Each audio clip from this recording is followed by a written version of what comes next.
Okay, so welcome to episode 641 of the podcast. I'm your host, RJ Carbone. You are listening to BD4. This is an audio-only episode for those of you who are over on YouTube. There will not be a video, just because this was one of those games. We're doing Knicks in this show. This is one of those Knicks games where there really isn't much to discuss. So it'll be an audio-only episode, a short episode, 20-something minutes. That's the goal. Unless I start rambling, which is a very much a possibility. But yeah, this is going to be a shorter one. This is going to be an audio-only episode for those of you on YouTube. This is, there will be no video. My camera is off.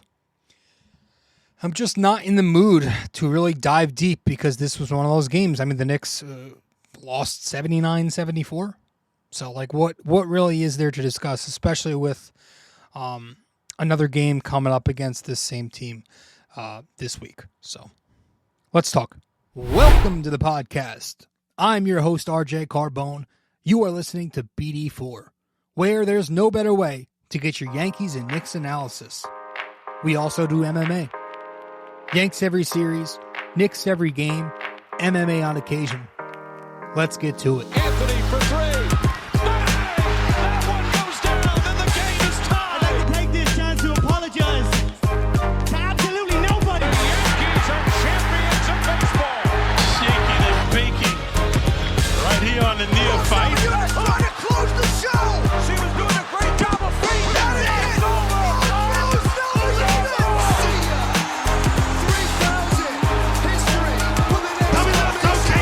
Don't you regret not coming to the Knicks? Don't you regret not coming to the Knicks?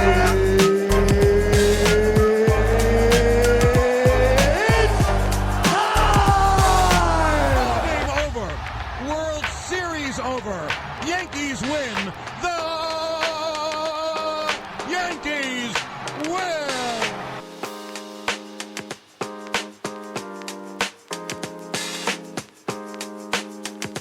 Yeah. Well, like I said, short episode, audio-only episode for those over on YouTube, just because this was a really simple game.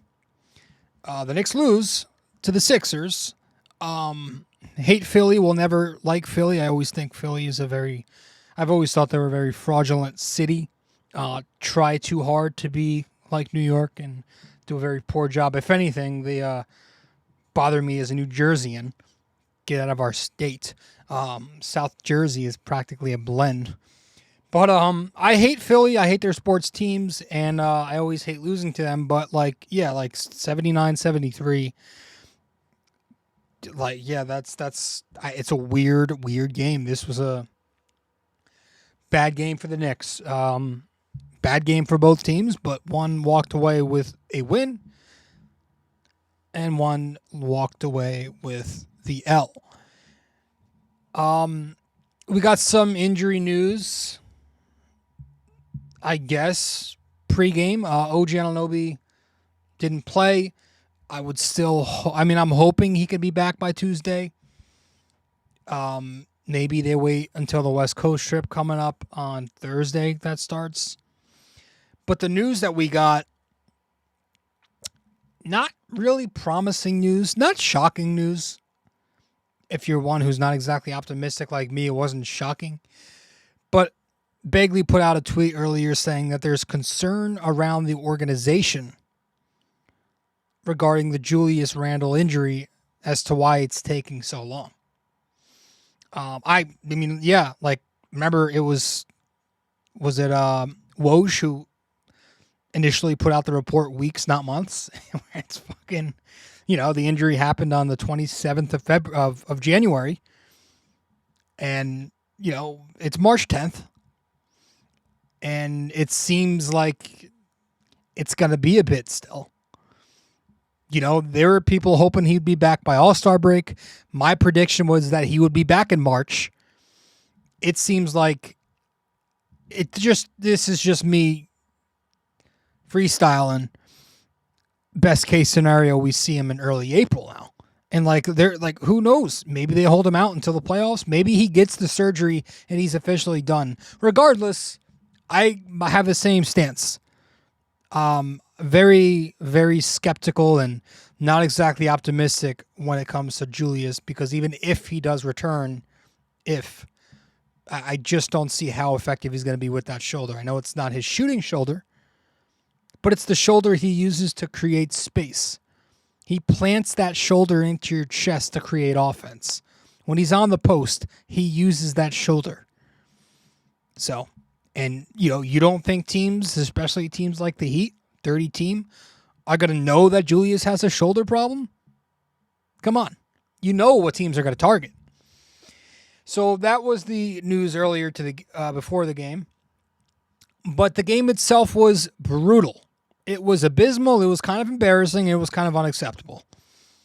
The Knicks lost 79-73. First half of the game was just, oh man. I mean, the whole game was bricks, sluggish basketball, unfocused, sloppy turnovers.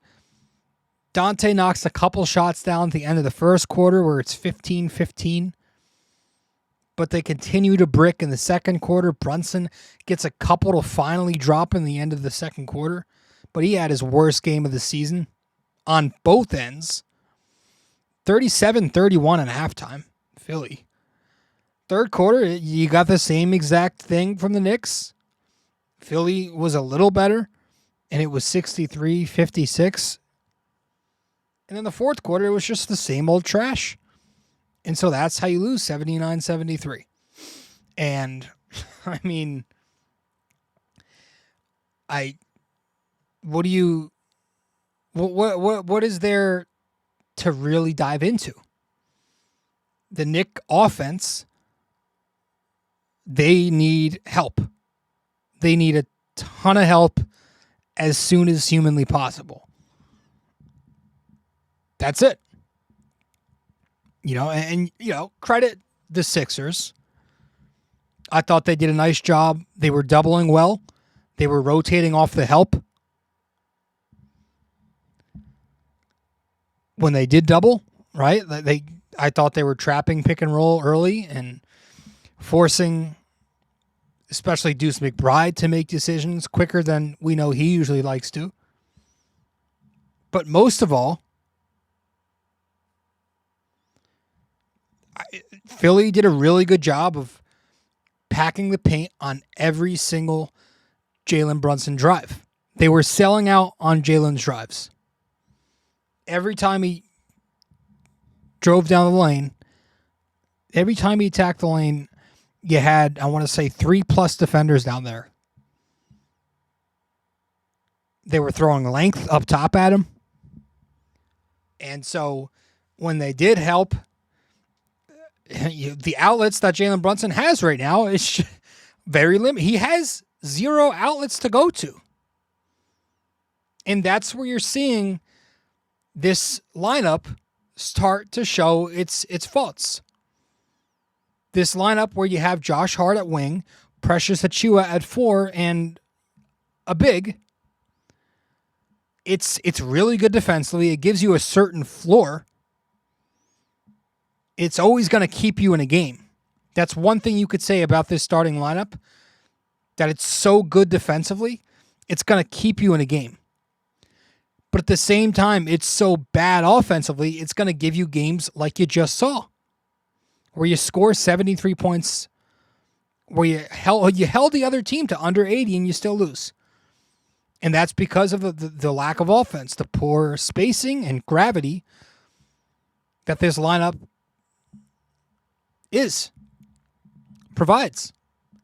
In the last 6 games, it's no shock that this starting lineup, in the last 6 games, the Knicks are at 94.8 points per game.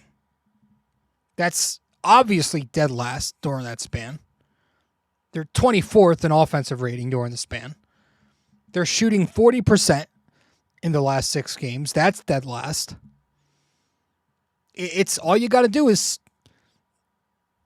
be a little competent, and you're going to stop this offense, because When the defense traps high on pick and roll, Brunson has Hart, Precious, and a big to kick to. When help comes from the wings, when help comes off the corners, Hart, Precious, and a big as your outlets. And when the ball gets to one of those guys, they're very limited offensively. They're not making plays. They're not shooting. They're very hesitant, right? Josh Hart, hesitant. Other two are just poor shooters and spacers. They didn't attack gaps and closeouts well enough. It went right back to Brunson a lot of the time, and by that time it was way too late in the shot clock.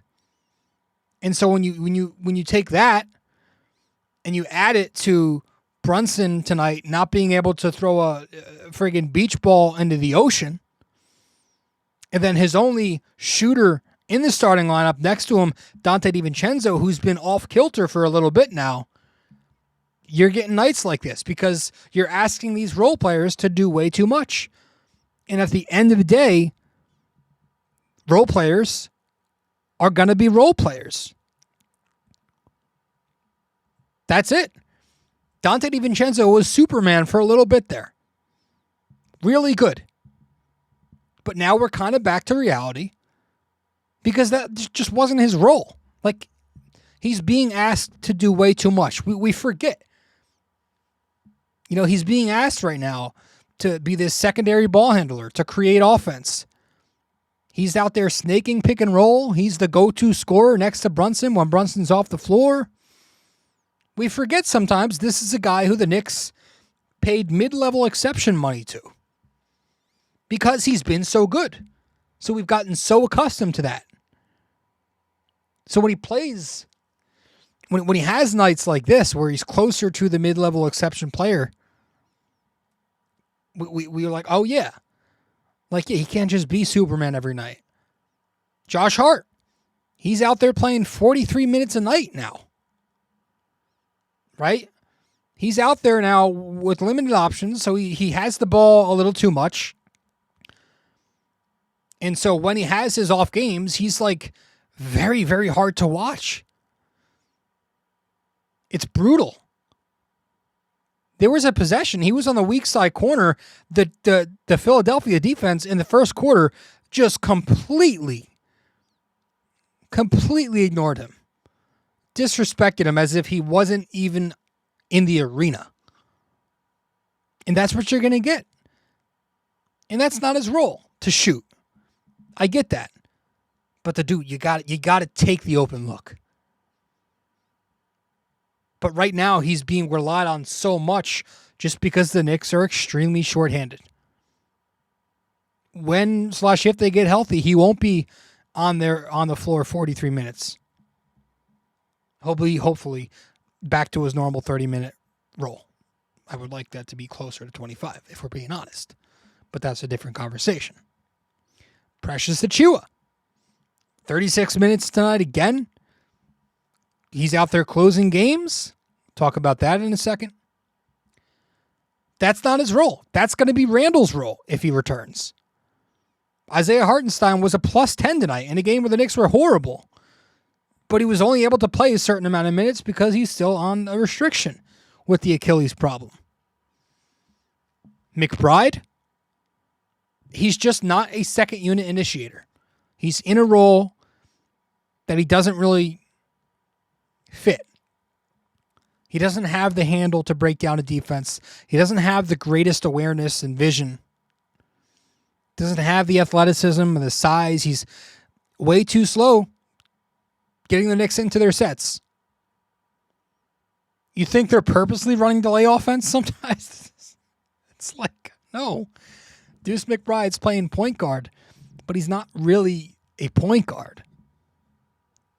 Sure, he's 6'2", $190, whatever it is, but the dude's style is not that of a point guard. So you're relying on him when Brunson's having an off night because it's like, save us and run offense. But that's not him. And like, let's just like, not that this has been a narrative this season. This was more a thing you heard last year. But I hope like there's not anybody out there who's like still doing the whole Brunson has to do everything for the Knicks to have a chance thing. If there's one narrative I hated, it's always it's that one first. It's so easy to go to that, especially now. It's like, yeah, no shit, obviously.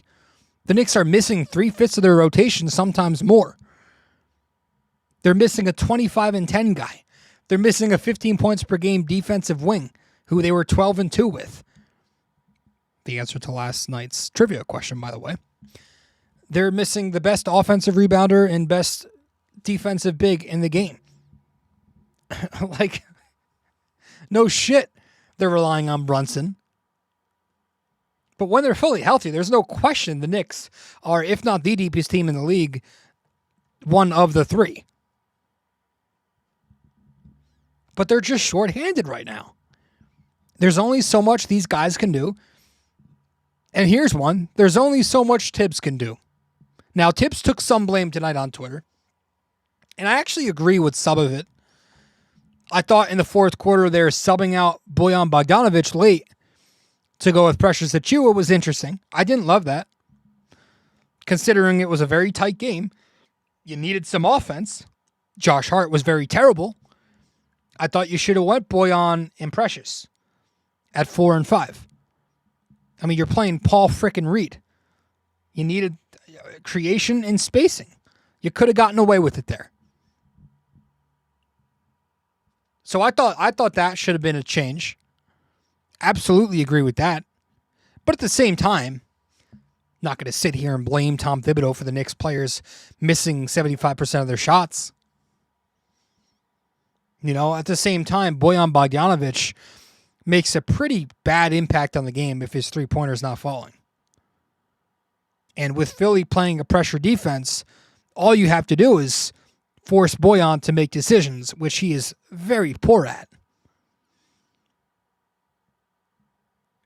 Very poor at.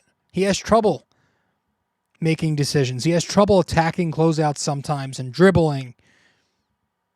Not to mention his defense, if he's not scoring 25 points, it makes him completely unplayable in Tom Thibodeau's system. And at the end of the day, going with Hart and Precious all game like they did, like Thibs did, got you holding Philly to 79 points at the end of the day. Plus, Josh Hart has been excellent lately. So Thibs was riding with the guy who's helped the Knicks get the few wins they have since the OG Randall injuries because he's been so good. And he did go with a different look lineup. In like midway through the second quarter, he went Brunson, Burks, Bojan for some shooting. Now, you can argue, like, should Burks and Bojan really be playing together? Try to stagger them as much as possible. But he's trying everything. He's trying to push every button he can. At the end of the day, the dude is handed slop right now, plus Brunson, and he's asked to make it work. And you just have to wait. You just have to wait and you have to tread water because the Knicks are simply too shorthanded right now to put too much blame on anybody. It's just expectation. This is what the expectation is at the moment. If we're going to game ball, somehow we are because we do every game. We hand out a game ball because I like to count them up at the end of the year. Isaiah Hartenstein amongst the starting Knicks. Gets his 8th of the year, 10 points, 10 boards, 4 assists. He was a plus 10 in 24 minutes. That's pretty impressive. He was eating on the offensive glass. He was the main reason the Knicks were in the game tonight. And then if you go to the bench, Bojan Bogdanovic, 10 points, shot 4 of 8, was 2 of 4. Again, could have made a case that he should have been in the game late. Bojan at the 4, Precious at the 5. That's his 4th game ball. But whatever. That's it. My final thoughts are that this was an ugly loss that I'm going to try to forget about tomorrow. And I guess the positive spin that you can put on this loss is that they didn't really lose any ground. They didn't. They didn't lose any ground in the standings tonight because Miami lost to the Wizards. That's big. That's very big. And Orlando lost to the Pacers, which is just massive because that's the team directly under the Knicks. So they didn't lose ground. They're still a half game up on Orlando. They're still one game up on Philly, so Tuesday's big. And yeah, I mean, it's if there's a biggest game of the season, it's the one coming up on Tuesday. They have a chance to gain a little more ground, get back to where they were yesterday. And they've also got a chance to take the tiebreaker. Do these teams end up having the same win-loss? Hopefully, let's pray that OG Anunoby is ready for Tuesday's game. There's a good chance he is. I don't know how much of a minutes limit he'll be on, but I'm sure it'll be something of a limit. But they need him. They need OG. They need his spacing. They need him because he provides lineup flexibility, because he's such a good two-way player. He allows Thibs to go with a certain lineup, so he's not sacrificing something. Like right now, he's got to go one way and sacrifice another because he doesn't have the talent. Get OG out there, you can make Boyan more playable. Right? Maybe he goes with Boyan tonight and Precious if he has an OG to plug in for Josh. So he's so important to this team. I've said before, I think he's the most important Knick. Though you can make a case that obviously Julius is, just given the gravity he provides for this offense. But that's it. That's really it. I have no other takeaway than what I just said. So we'll head to our break, and then we'll get back and wrap this up with our trivia. Stay with us. We'll be right back here on BD4, episode 641. Hey there, thanks for listening in so far. If you enjoy this episode, please give us a 5-star rating and review on Apple Podcasts. And if you're on YouTube, don't forget to like, comment, and subscribe. Thanks so much.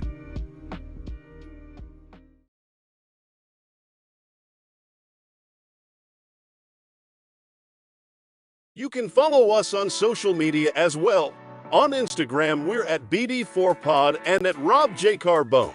On X, we're at BD4Pod and at RJCBD4. And on Facebook, we're BD4.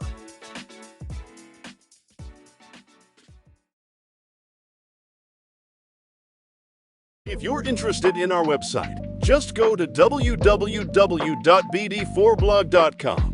You can subscribe to our blog on there right on the front page. Just like on the podcast, we cover Yankees, Knicks, and MMA. Also on our website are the links to the different platforms for the podcast. Thanks so much.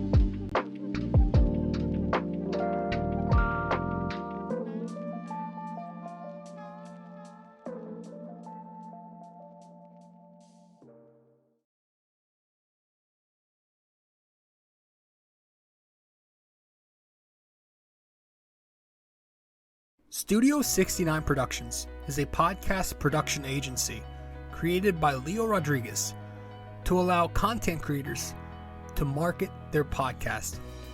It's an online platform that will market your podcast or any other project that you're working on.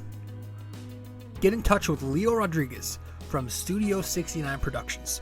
You can find Studio 69 Productions on Instagram at Studio69NJ. Studio 69 Productions, where dreams are heard and born.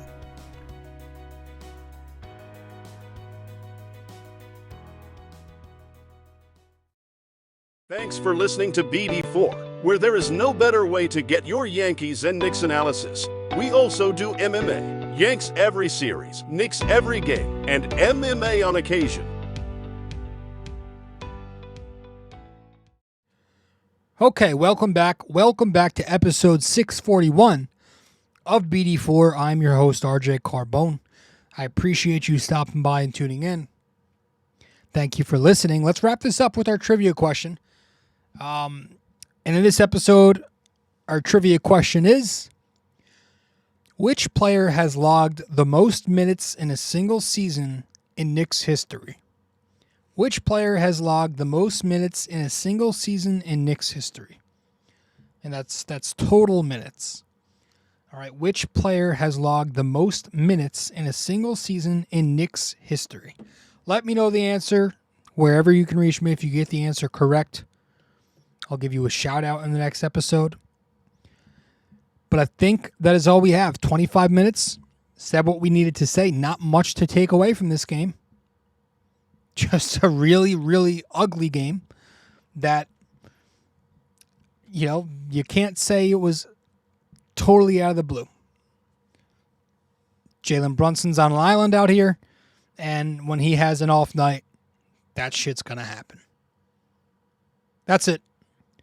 Thanks for tuning in, and I'll see you in 642.